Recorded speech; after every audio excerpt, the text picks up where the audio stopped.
Ok. Alors, je m'appelle Robin Chessé. Et moi, je m'appelle Pablo Del Pedro et ensemble, on travaille pour la boîte Group Prod. Mais il n'y a que nous. Voilà. Et du coup, on a gagné le tout premier prix du meilleur DRP dans la catégorie contenu. T'as écrit un texte. Non. Contenu publication. En quelques mots, quel était le brief du projet? Bah, le brief du projet, c'était. C'est Loïc qui est venu nous voir, Loïc Favre, qui est responsable de la com au HNV, et qui voulait faire un peu disons, du contenu pour expliquer aux gens des difficultés auxquelles les hôpitaux sont souvent confrontés, notamment genre pourquoi on attend énormément dans les salles d'attente, pourquoi ça coûte cher, etc. Et il fallait qu'on essaie de rendre ça d'une manière un peu sympa. Quel a été l'axe développé par votre studio? Du coup, on a choisi d'utiliser l'humour. C'est un axe. On voulait faire quelque chose de rigolo. On voulait faire quelque chose de rigolo, parce que l'idée c'était que Loïc il voulait faire quelque chose qui change un peu avec les campagnes qui sont habituellement faites pour des établissements comme des hôpitaux. Et du coup, on est parti sur quelque chose d'un peu plus drôle, sachant que c'était pas facile de jouer avec la limite de à quel point on peut rire de ce qui arrive dans les hôpitaux ou pas. Du coup, c'était un parti un peu risqué, mais qui était intéressant à explorer pour un sujet comme les hôpitaux. Sans être trop formel, ouais. Au sujet du scénario, quelle liberté aviez-vous? Avez-vous inclus votre client dans la rédaction et le tournage?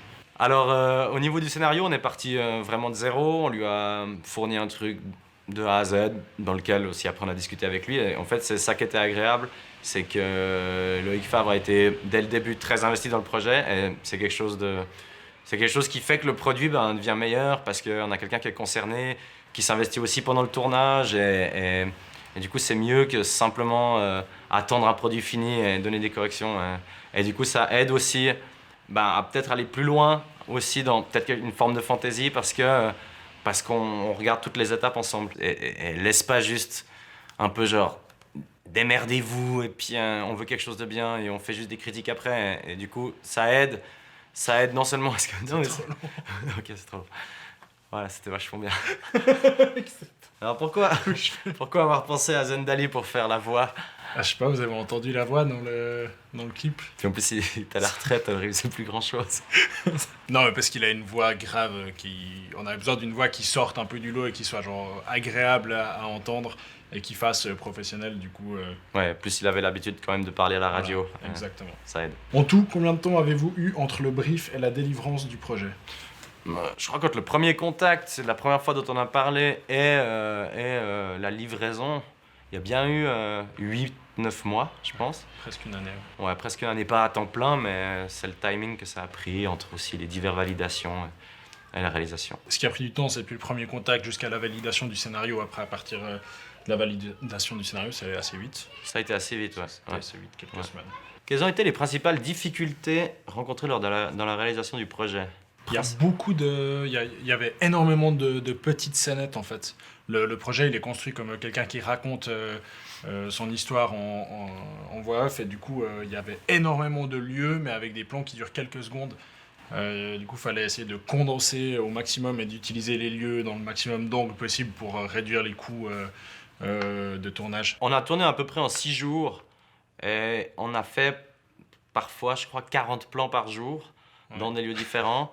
Et du coup, la difficulté, c'était aussi de coordonner qu'on pouvait engager, par exemple, une personne un jour, et du coup, il fallait faire tous ces plans dans des endroits différents, il fallait tout rationaliser, ce qui fait qu'on a tourné les 3 films de manière, pas en un bloc, on les a dispersés pour rationaliser par rapport aux gens et aux lieux.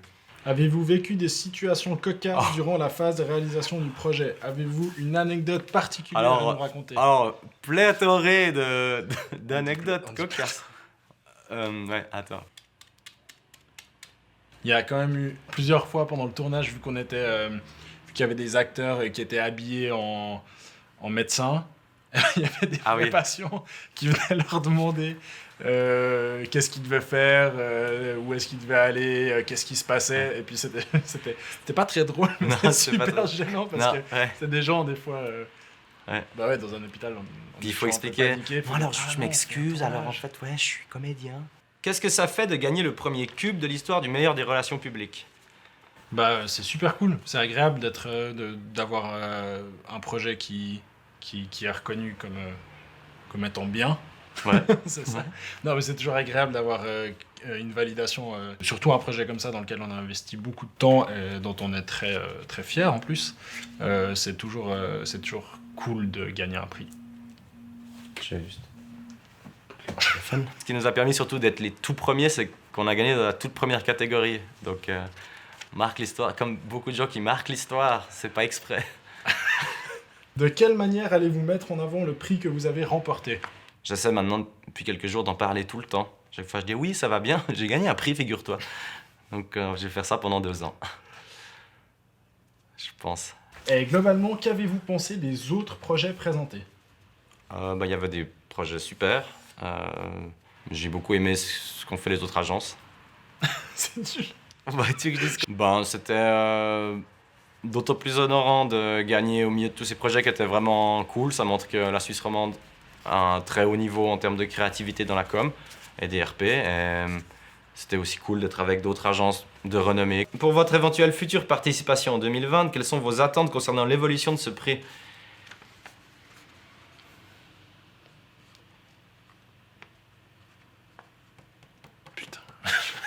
On entend plus parler, je sais que c'est facile à dire comme ça, mais qu'on entende plus parler du meilleur des RP. On entend beaucoup parler du meilleur du web, et puis peut-être le meilleur des RP est peut-être moins connu en Suisse romande.